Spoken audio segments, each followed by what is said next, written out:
শুধু অকারণ পুলকে ক্ষণিকের গান গাড়ে আজি প্রাণ ক্ষণিক দিনের আলোকে। নমস্কার দর্শক বন্ধুরা, শুভ সকাল। আপনারা দেখছেন চ্যানেল ভিশন নিবেদিত কবিতাকে ভালোবেসে জমজমাট কবিতার অনুষ্ঠান কবিতা কুঠি। আর আজকে আমরা পেয়ে গেছি হাওড়া শিবপুর থেকে কবি বন্ধু জয়িতা মিত্রকে। নমস্কার দিদি। নমস্কার। প্রথমেই জানতে চাইবো কেমন আছেন? চলে যাচ্ছে, যা পরিস্থিতি চারিদিকে চলছে তার মধ্যেও নিজেকে ভালো রেখে চলতে হচ্ছে, এই আর কি। একদমই তাই, ভালো রাখতেই হবে আমাদেরকে, নিজেকে একটু ভালো রাখতেই হবে একেবারে। আর চ্যানেল ভিশনে এসে কেমন লাগছে? চ্যানেল ভিশনে এসে খুবই ভালো লাগছে। চ্যানেল ভিশনে প্রোগ্রাম দেখি, খুবই আকর্ষণীয় হয়, খুবই খুশি হয়েছি চ্যানেল ভিশনে এসে। চ্যানেল ভিশনের টিমকে অসংখ্য ধন্যবাদ আমাকে আমন্ত্রণ জানানোর জন্য। আপনাকে যখন পেয়েছি আমরা কবিতা তো অবশ্যই শুনবো, তার সাথে সাথে একটু গল্পও করে নেবো। একদম একদম। প্রথমেই জানতে খুব ইচ্ছে করছে যে আপনার কবিতা লেখা শুরু কোন সময় থেকে? দেখো, কবিতা লেখা ঠিক শুরু একদম ছোট থেকে বলবো না, বা বিয়ের পরও তা বলবো না। কবিতাটা বলতাম অনেক ছোট থেকেই, প্রায় 3-3.5 বছর বয়স থেকে আমার বাবার কাছেই শেখা কবিতা আমি বলি। তারপর বিয়ে হয়ে যায় খুব অল্প বয়সেই, সব বন্ধ। দীর্ঘ 35 বছর পর আমি আবার কবিতাকে নতুন করে শুরু করি এবং সেই সঙ্গে লেখালেখি। বাহ, খুব ভালো, এইভাবেই এগিয়ে চলুন। এবং প্রথমেই কোন কবিতাটি শুনে নেবো আপনার কাছে? দেখো, রবীন্দ্রনাথ ছাড়া তো আমাদের কবিতা হয়ই না। রবীন্দ্রনাথকে দেখেই আমাদের কবিতা। আমি রবীন্দ্রনাথ ঠাকুরের প্রশ্ন কবিতাটি একদম অবশ্যই। ভগবান, তুমি যুগে যুগে দূত পাঠাইছ বারে বারে দয়াহীন সংসারে। তারা বলে গেল ক্ষমা করো সবে, বলে গেল ভালোবাসো অন্তর হতে বিদ্বেষ বিষ্ণাস। বরণীয় তারা স্মরণীয় তারা তবুও বাহির দ্বারে, আজি দুর্দিনে ফিরানু তাদের ব্যর্থ নমস্কারে। আমি যে দেখেছি গোপন হিংসা কপট রাত্রে ছায় হেনেছে নিঃসহায়। আমি যে দেখেছি প্রতিকারহীন শক্তের অপরাধে বিচারের বাণী নীরবে নিভৃতে কাঁদে। আমি যে দেখিনু তরুণ বালক উন্মাদ হয়ে ছোটে, কি যন্ত্রণায় মরেছে পাথরে নিষ্ফল মাথা কুটে। কণ্ঠ আমার রুদ্র আজিকে বাঁশি সঙ্গীত হারা। আমাবস্যার কারা লুপ্ত করেছে আমার ভুবন দুঃস্বপ্নের তলে। তাই তো শুধাই তোমায় অশ্রু জলে, যাহারা তোমার বিষাইছে বায়ু নিভাইছে তব আলো। তুমি কি তাদের ক্ষমা করিয়াছ? তুমি কি বেসেছ ভালো? সত্যি আমাদের প্রাণের ঠাকুর, মনের ঠাকুর রবি ঠাকুর। একদম। এর চেয়ে ভালো শুরু বোধহয় দিদি আর হতে পারে না। তাই অসাধারণ।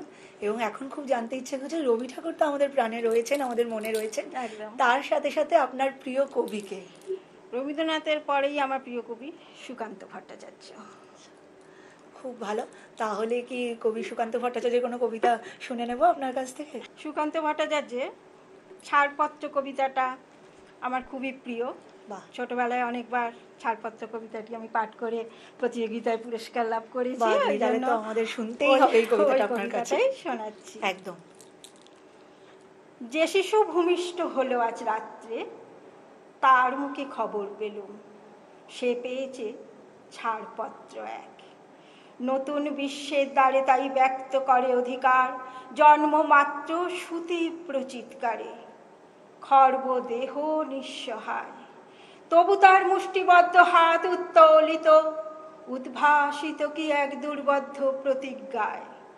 সে ভাষা বোঝে না কেউ, কেউ হাসে, কেউ করে মৃদু তিরস্কার।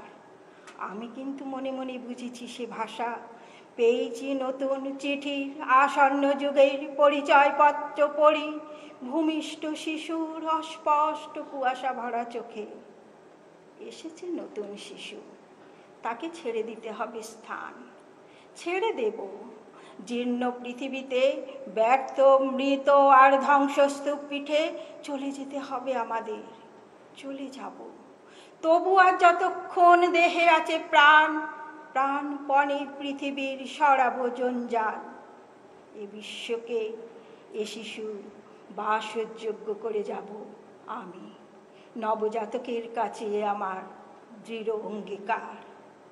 অবশেষে সব কাজ সেরে আমার দেহের রক্তে নতুন শিশুকে করে যাব আশীর্বাদ, তারপর হব ইতিহাস। সত্যি এই কবিতাটি আমাদের সকলেরই ভীষণ প্রিয় একটি কবিতা। একদম।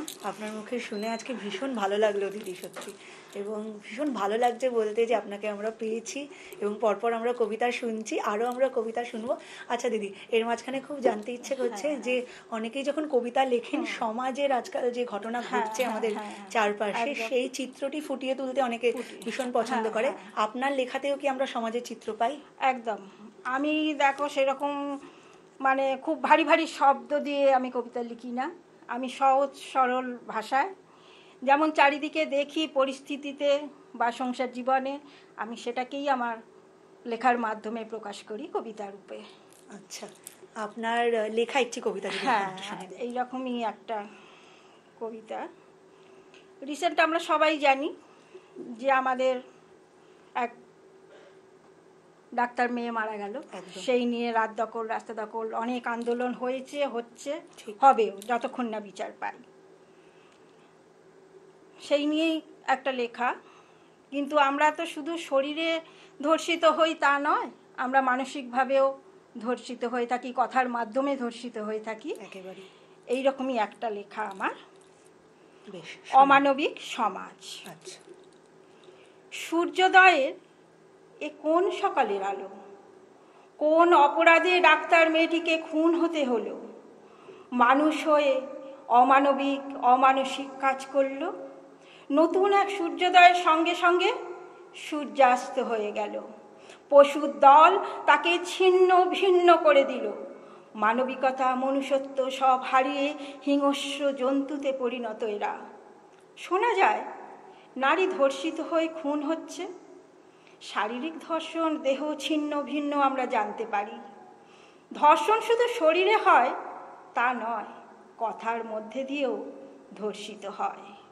শিক্ষিত শহরের কোনায় কোনায় নিত্যদিন যে কত নারী মানসিকভাবে ধর্ষিত হয়, তাদের মন খুন হয়, সেটা আমরা কেউ জানি না। একজন গৃহবধূকে অনেক সংসারে শ্বশুরবাড়ির লোকজন ঠিক করে দেয় সে কি পোশাক পরবে, সে কোন আত্মীয়র বাড়ি যাবে, কোন আত্মীয় তার বাড়িতে আসবে। এসব এক ধরনের মানসিক ধর্ষণ বলা যেতে পারে। বাড়ির মধ্যেও নারীরা নানাভাবে অত্যাচারিত হয়।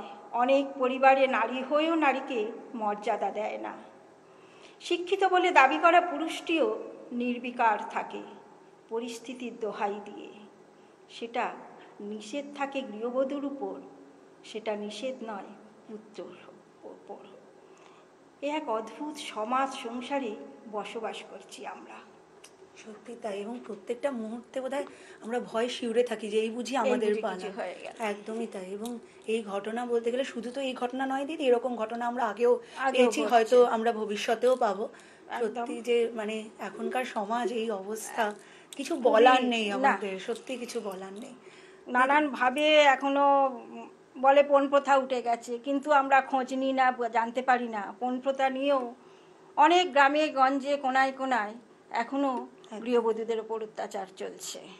একদমই তাই। এবং আমরা বলি যে নারীদের নিজের মতো বাঁচার অধিকার দিয়ে তাদের নিজের মতো বাঁচতে দিন, কিন্তু সত্যি কথা শুধু বলাই হয়, আমরা বোধহয় কবিতার মাধ্যমে বা আমরা মুখে যেটা বলি কাজে সেটা করে দেখাতে পারি না। আমরা অক্ষম সেই কাজ করে দেখাতে। একেবারে সত্যি অসাধারণ লেখনী দিদি, খুব ভালো লাগলো।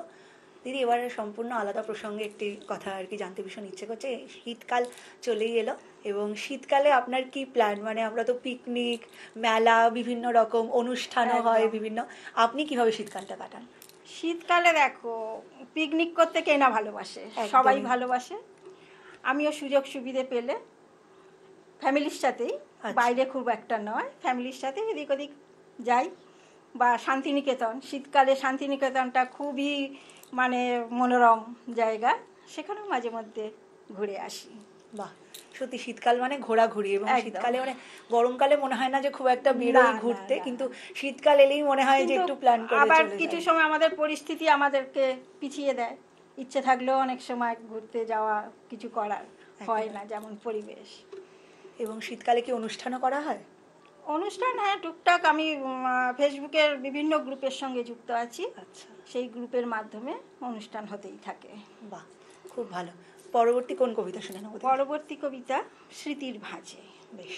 দেখো, আমাদের খাতা কলমে লিখলে খাতা কলম অনেক সময় নষ্ট হয়ে যায়, একদম। কোনো কিছুই থাকে না। ধরো মোবাইলে লিখেছি, মোবাইলটা খারাপ হলো, সেটা দোকানে দিলে সে হয়তো লেখাগুলো ডিলিট হয়ে গেল, কিন্তু মনের ভাঁজে সেগুলো থেকে যায়। এই নিয়েই আমার লেখা, মনের ভাঁজে। হোক। নাইবা কেউ তোমায় দিল দাম, তোমায় যতই দিক বদনাম, তুমি চলো তোমার জীবন পথে, নিজের কাছে নিজেই থাকো দামি, নিজের কাছে নিজেই হও নামি। বিনা অপরাধে বিনা দোষে যখন অপমানিত হতে হয়, তখন মনে হয় এই দুনিয়ায় কখনো কেউ কারো নয়, শুধু তোমার কর্তব্য পালন করে এসেছো। অতীতে কিছু ভোলা যায় না, থাকে সব মনে স্মৃতির ভাঁজে। স্মৃতির ভাঁজে জমা থাকে কত কথা, আঘাত হোক বা খুশির, সবই থাকে স্মৃতির ভাঁজে। লেখা অথবা মানুষ হারিয়ে গেলেও স্মৃতির ভাঁজে সব জমা থাকে। তুমি তোমার ইচ্ছে, আশা, পছন্দ ত্যাগ করেছো, ভেবে দেখো তুমি তার জন্য কী পেয়েছো। নিত্যদিন সবার মাঝে তোমার ঠোঁটের কোণে হাসি, কিন্তু কেউ দেখে না তোমার মনে জমা কান্না রাশি রাশি। বাহ, আবারও অসাধারণ একটি লেখনী। সত্যি আমার তো ভীষণ ভালো লাগছে। দর্শক বন্ধুরা, আপনারাও নিশ্চয়ই ভীষণ এনজয় করছেন এই অনুষ্ঠান, এবং একটাই কথা বলবো যে আমাদের অনুষ্ঠান এখনও চলবে, তাই টিভির পর্দা থেকে কিন্তু একদম চোখ সরানো যাবে না। দিদি, পরবর্তী লেখা তোমার কাছ থেকে। পরবর্তী লেখা, ওই অসহায় মেয়েটা যে খুন হতে হলো, সেই নিয়েই আমার লেখা, আর্তনাদ। একদম। শুনতে পাচ্ছ সেই অসহায় আর্তনাদ, চিৎকার করে বলছে ছেড়ে দাও, বাঁচতে চাই। আমি তো কারো কোনো ক্ষতি করিনি, মানুষের পাশে থাকার শপথ নিয়ে এসেছি। নতুন এক ভবিষ্যৎ গড়ার লক্ষ্যে, স্বপ্ন দু চোখে, কত আশা ইচ্ছে পূরণ করার ছিল তার মনে। অসুস্থ মানুষকে পরিষেবা দেবার শপথ বৃথা হলো। মরণ ব্যাধি রোগীদের বাঁচাতে এসে তাকে ধর্ষিত হয়ে খুন হতে হলো। মেরে দিল শিক্ষিত বলে পরিচয় দেয় যারা, মুখোশ পরে ভদ্র সেজে ঘুরছে তারা। দিন রাত্রি পরিশ্রমের শেষে বিশ্রাম নিতে আসা মেয়েটি চিরতলে চলে গেল বিশ্রামাগারে। শরীরের হাড় গোড় ভেঙে দিল মানুষ রূপে জানোয়ার। এরাই আবার নারী শিক্ষা, নারী সুরক্ষার কথা বলে। রাতের অন্ধকারে নির্জনে ক্ষত বিক্ষত করে নারীদের। শহরের কোনায় কোনায়, গ্রামে গঞ্জে তাকালে দেখবে ওই হিংস্রতার মুখ নিয়ে জন্তুরা ঘুরছে মানুষের মুখোশ পরে। দুদিন পর স্বাধীনতা দিবস পালিত হবে, পতাকা উত্তোলিত হয়ে ভাষণ দেবে কিছু মুখোশধারী। শুনতে পাচ্ছ? ডাক্তার মেয়েটি উত্তর চাইছে। তাকে কেন ধর্ষিত হয়ে খুন হতে হলো জবাব দাও। তাদের খুঁজে এনে জনসাধারণের সামনে আনো। তোমাদের মেয়ে বোনেদের এমন দিন যেন না আসে। জেগে ঘুমিয়ে থেকো না, মনুষ্যত্ববোধ মানবিকতা প্রকাশ করো। তা না হলে বারবার এমন ঘটনা ঘটবে তো আরও অনেক মেয়েদের। সত্যি আমার তো গা শিউরে উঠছিল কবিতাটা শুনতে শুনতে, আর আমার মনে হচ্ছিল যে মানে মানে চলুক আর কি, মানে এইভাবেই উনি যেভাবে লিখেছেন কবিতাটা, সত্যি কিছু বলার নেই। আমি এই পরিস্থিতির চারিধারে যা দেখি, সমাজ সংসারে যা দেখছি চলছে, সেই নিয়ে সহজ সরল ভাষায় আমার লেখা। হ্যাঁ। অনেকের পছন্দ হয়, অনেকের হয়তো হয় না। আমি তো বলবো যে এইভাবেই আর কি আপনি লিখে যান, এবং সত্যি অসাধারণ আপনার লেখনী, মানে যেটা আপনি দেখছেন সেইটাই, মানে সেটাই অনেকে আমার সহজ সরল ভাষা একদমই দিয়ে তাই, কারণ প্রকাশ অনেকেই করা। কবিতা পড়লে অনেকের মনে হয়, দিদি আমি এই প্রসঙ্গে আসতামই, যে কবিতা খুব দুর্বোধ্য, মানে কবিতা পড়বো ঠিক মানে বুঝতে পারবো না, সেরকমভাবে হয়তো বোঝাতেও পারবো না কাউকে, তাই সহজ সরল ভাষায় লিখলে আমার মনে হয় সমস্ত মানুষের কাছে সেটা বোঝা পৌঁছানো যায়। যাবে। আপনার কি তা মনে হয় সবাই বিষয়ে? তো একেবারে ডিকশনারির ভারী ভারী বাংলা শব্দের অর্থ জানে না বা বোঝে না, বা জেনেও হয়তো অনেক সময় মাথায় নিতে পারে না। আমরা হারিয়ে ফেলি, ভুলে যাই কিছু মানে বাংলার। সেই জন্য আমি আমার নিজের মতো করেই যা দেখি সেটাই প্রকাশ করি লেখার মাধ্যমে, কবিতা আকারে। আপনার কি মনে হয় যে সহজ সরল লেখনীর মাধ্যমেই দর্শকদের কাছে বেশি পৌঁছানো বেশি যাবে? পৌঁছানো যায়। একদমই। এবং দিদি আপনার কি কোনো কবিতার বই প্রকাশ পেয়েছে, সেই বিষয়ে যদি হ্যাঁ, একটু বলেন। আমার অনেকই গ্রুপ ম্যাগাজিনে বা সংকলনে, অনুভূতি প্রকাশন থেকে আমার প্রচুর বই প্রকাশ হয়েছে। এই বইমেলাতেই 7টা থেকে 8টা বই বাহ, অনুভূতি থেকে বেরোবে। খুব ভালো। তাহলে তো আমরা সবাই বইমেলার জন্য অধীর একদম, আগ্রহে অপেক্ষা করছি, একদম। যে আমরা সকলেই দিদির বই প্রকাশনী অনুষ্ঠানে যাব। এইটুকুই দেখো, একদম। সারা মানে কি একটা সময় একটা পরিস্থিতি মানুষের সংসার সন্তানদের নিয়ে কেটে যায়। সন্তানরা যখন নিজেদের সংসার গড়ে নেয়, নিজেদের পরিচিতি গড়ে নেয়, তখন আমরা মধ্যবয়সীরা বা মধ্যবয়সে পেরিয়ে এসছি যারা, তাদের তো একটু নিজের দিকে দেখতে হয়, নিজের খুশি আনন্দ খুঁজে নিতে হয়। একদমই তাই। সেই জন্য আমি এইটুকুই আমার আনন্দ, আমার ইচ্ছে, একদমই আমার সুপ্ত ইচ্ছেগুলো বলতে পারো প্রকাশিত হচ্ছে। একদম, এবং আমার আজ সত্যি মনে হয় এটা দিদি, যে নিজের ভালোবাসা, নিজের যেটা ভালো লাগা সেই নিয়ে এগিয়ে সেই চলা নিয়ে উচিত। এগিয়ে চলা। দেখো, এগিয়ে চলতেও আমরা নারী, আমরা আমার সংসার থেকে নানান জনের নানান রকম মত হয়, আমাদের এগিয়ে যেতে দেয় না, পিছিয়ে রাখে। কিন্তু তার মধ্যেও মনে করি নিজে যদি কোনো ভালো পথে থেকে, কোনো স্বেচ্ছাচারিতা, কোনো মানে মন্দ দিকে না কাজ করে নিজের মতো যদি আমরা নিজেকে চালিত করি, সেখানে বাধা দানকে বাধা মনে হয় না। একেবারে। দিদি আবারও কবিতা শুনে নিতে ইচ্ছে করছে, এখন কি কবিতা শুনবো? আচ্ছা, আমি এটা দেখো, সময় আর পরিস্থিতি মানুষকে এগিয়ে দেয় পিছিয়ে দেয় বললাম, একদম। সেই নিয়েই আমার লেখা কবিতা পরিস্থিতি। বেশ। অনেক সময় আঘাত বদনাম পেয়েও আঘাত বদনাম নিতে না পারার শক্তি ও ধৈর্য চাপা ক্ষমতা অর্জন করতে হয়। নিশি রাতে অশ্রুজলে সাক্ষী থাকে কড়িকাঠ, বালিশ। ভোরের আলো দেখে শুধুই হাসি মুখ। এটাই তো জীবন। জীবন হলো বৈচিত্র্যময়, আলো অন্ধকার মিশ্রিত, কখনো জোয়ার, কখনো ভাটা, নানাভাবে জর্জরিত। সমাজ ও সংসারের পরিস্থিতির বলয়ে আমরা বাস করি, মেনেও মানিয়ে চলতে হয় পরিস্থিতি অনুযায়ী। সময় ও পরিস্থিতি আমাদের কখনো এগিয়ে দেয়, কখনো আবার পিছিয়ে দেয় জীবনকে। পরিবেশ, পরিস্থিতি, সময়, ইচ্ছে, স্বপ্নকে বিলীন করে দেয়। অনেকেই পরিস্থিতির বলয় থেকে বেরিয়ে আসে, নানা যুক্তিতর্কের মাধ্যম দিয়ে নিজের লক্ষ্যে পৌঁছে যায়। কেউ বা পরিস্থিতিকে উপেক্ষা করতে অক্ষম হয়, পরিবেশ পরিস্থিতির চাপে আপনজনের পাশেও থাকতে পারে না, নিজের ইচ্ছে স্বপ্নগুলো চেপে রাখে মনের গহীনে।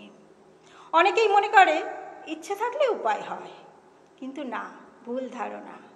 পরিস্থিতিটা সেই বোঝে যে সেই পরিস্থিতিতে থাকে। যুক্তি তর্ক খাড়া করতে অক্ষম বা ঝামেলা পছন্দ করে না যারা, তারা কিছুটা পিছিয়ে যায়। এতে অনেক সম্পর্কও নষ্ট হয় ভুল বুঝে। সময় ও পরিস্থিতি গুরুত্বপূর্ণ, অনেক কিছুই দেখায় মানুষকে চেনায়।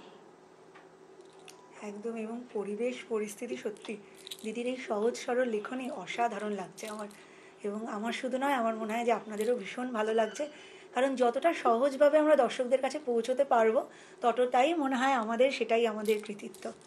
দিদি ভীষণ ভালো লাগছে, এবং এখন খুব জানতে ইচ্ছে করছে দিদি, যে আপনার কবিতা লেখা তো আপনার একটা প্যাশন অবশ্যই, একদম। তাছাড়া কি আপনার আরও কোনো প্যাশন রয়েছে, আরও কোনো ভালো লাগা রয়েছে? ভালো লাগা অনেক কিছু থাকে, আমার ঘর গোছাতে বা মার্কেটিং করতে কান্না ভাল লাগে। বাহ। এটাও খুব ভালো লাগে যে টুকটাক এটা ওটা কেনা, গুছিয়ে রাখা সেগুলো, এটা আমার খুব পছন্দের। বাহ, সত্যি মার্কেটিং মানে আমাদের একটা একদম আলাদাই আলাদা নেশা একদম। নেশা। এবং মার্কেটিং করতে মানে আমাদের মনে হয় যে কোনো অকেশনের দরকার নেই, মানে সবাই বলে না যে পুজোর সময় একটু কেনাকাটা করবো বা অন্য সময় হয়তো না গরমকালে এখন কি হ্যাঁ বলতো, পুজো বলে অকেশন বলে তো কিছু থাকে না। সত্যি আমরা সারা বছরই যেটা যা পছন্দ হচ্ছে ভালো লাগছে সেটাকে আমরা একদম। গ্রহণ এবং করি, মার্কেটিং এর মনে হয় সত্যি কোনো টাইম থাকে না, মানে যখন গেলাম তখন টুকটাক একটু কেনাকাটা নেয়াই করে হয়ে যায়। নিয়ে চলে এলাম। বাহ, ভীষণ ভালো দিদি। আবার একটি কবিতা আপনার কাছে। আচ্ছা, এই কবিতাটা আমার দ্য নোটবুক পাবলিশার্স থেকে বেরোবে একটা সংকলনে, বইমেলায়, সেটা আমি এখন বলছি। বাহ, অবশ্যই। মেঘ ঢেকেছে চাঁদকে, খুলব না আর খাতা, ভরবে না আর ভাষায় পাতা, হঠাৎই শব্দরা মিলিয়ে গেছে, তবুও ভাবনারা ভিড় করছে, অভিমানে ছন্দেরা ফিরে যাচ্ছে, আমিত্বের আধার এখন চারিদিকে, অহম্বোধে সূর্য গেছে চাঁদের আড়ালে, মলিনতার কালো মেঘ ঢেকেছে চাঁদকে, নিত্যদিন ভোরে আলো ফুটছে, কিন্তু মনের কালো থেকে যাচ্ছে। জীবন ভালো মন্দের সঙ্গে কাটে, নদীতে যেমন জোয়ার ভাটা আসে, খুলব না আর খাতা, ভরবে না আর ভাষায় পাতা, মনের গহীনে আছে যত কথা, শব্দের মালায় হবে না আর গাথা, কেটে যাবে ঠিকই দিন রাত, কলম ধরবে না আর হাত, খাতা কলম পড়ে রবে সেই ঘরের কোণায়, নিশি রাতে স্বপ্ন হবে রঙিন, বাস্তব জীবন হয়ে যাবে ফ্যাকাশে, ফুলেরা নতুন করে ফুটবে নিত্যদিন, ঝরা পাতা পড়ে রবে নীরবে ভূমিতলে। দারুণ দিদি। খুব জানতে ইচ্ছে করছে যে আধুনিক কবিদের মধ্যে আপনার প্রিয় কে? আধুনিক কবিদের মধ্যে তসলিমা নাসরিন বাহ, আর শ্রীজাতের কবিতা মোটামুটি ভালোই লাগে। আচ্ছা। আর আপনি যে বললেন যে নাসিমা নাসরিন বা শ্রীজাত, আপনার কেন ভালো লাগে যদি একটু বলেন? দেখো, এরা পুরোপুরি একদম বাস্তব রূপটাকে তারা তুলে ধরে, যা মানে সমস্ত কিছু, এরা কোনো কিছু আগু পিছু না ভেবে, সে রাজনৈতিক হোক যে কোনোই হোক, পুরো পরিস্থিতি বাস্তবের যে রূপ সেটাই এরা প্রকাশ করে। দিদি তাহলে আপনি তো বলছেন আপনার প্রিয় কবি শ্রীজাত, হ্যাঁ, হ্যাঁ। শ্রীজাত কবিতা কোনো শুনবো কি এখন আমরা? না, আমার ভালো লাগে ওনাদের কবিতা, কিন্তু আচ্ছা। আমি পাঠ করি না। আচ্ছা আচ্ছা, হ্যাঁ, আমি আমার নিজের কবিতা নিজের দিয়ে পছন্দের একটা একটা বলুন, অবশ্যই হ্যাঁ। লিখছি। এখন আমরা মানুষ হয়েও মানুষত্ব বোধ আমরা হারিয়ে ফেলছি, তো সেই নিয়েই আমার লেখা। আমরা মানুষ, বেশ। আমরা মানুষ, মনুষ্যত্ব নেই, আমরা মানুষ, মানবিকতা নেই, আমরা মানুষ, বিবেক নেই, আমরা মানুষ, উন্নত প্রাণী, আমরা মানুষ, পশুর ন্যায়, হিংস্রতায় ভরা, লালসার চোখ সর্বত্র ছড়িয়ে, আমরা মানুষ, মানুষের পাশে থাকি না, আমিত্ব ভরা মন, আমরা মানুষ, শিক্ষিত বলি, স্বার্থ নিয়ে চলি, অন্যকে নিয়ে সমালোচনা করি, আমরা মানুষ, নিজের দোষ দেখি, কখনো দেখি না, দোষে অন্যের দোষ ধরতেই ব্যস্ত থাকি, আমরা মানুষ, মুখোশধারী প্রাণী, ছল চাতুরি করে কার্যসিদ্ধি করি, আমরা মানুষ, মানবিকতা নেই। সত্যি তাই, আমরা মানুষ অথচ আমাদের মানবিকতা নেই একদমই। এবং দিন দিন বোধহয় আমাদের হারিয়ে মানবিকতা ফেলছি আমরা, একদম হারিয়ে মানসিকতা, ফেলছি। মনুষ্যত্ববোধ, বিবেকবোধ হারিয়ে ফেলছি, খালি অহম, হিংসে এই নিয়েই চলছে, ঠিক, কেউ কাউকে জায়গা ছাড়বে না। একদমই দিদি। সত্যি ভীষণ ইচ্ছে করছে আরো অনেক কবিতা আপনার কাছ থেকে শুনি, কিন্তু সময় তো সীমিত, আমাদের তাই সময়ই আমাদের সব জানান দিয়ে দেয়। একদমই তাই। এবং এখন আমরা দিদিকে সম্মানিত করব আমাদের চ্যানেল ভিশনের তরফ থেকে এই সার্টিফিকেট। এই সার্টিফিকেট আমাদের ভীষণ ভালো লাগছে, আমরা দিদির হাতে তুলে দিচ্ছি আমাদের চ্যানেল ভিশনের তরফ থেকে। থ্যাংক ইউ, এবং এই ধন্যবাদ। উপহারটি আপনার জন্য। ধন্যবাদ, থ্যাংক ইউ, খুব ভালো লাগলো। আমাদেরও ভীষণ ভালো লাগলো দিদিকে পেয়ে। এবং আপনারা এরকম মনোজ্ঞ অনুষ্ঠান, কবিতা কুঠির এরকম আরও ভালো অসাধারণ অনুষ্ঠান দেখার জন্য অবশ্যই চোখ রাখুন চ্যানেল ভিশনের পর্দায় এবং যোগাযোগ করুন আমাদের সাথে নিচে দেওয়া এই নম্বরে। আজকের মতো এইটুকুই। অসংখ্য ধন্যবাদ। ধন্যবাদ, নমস্কার।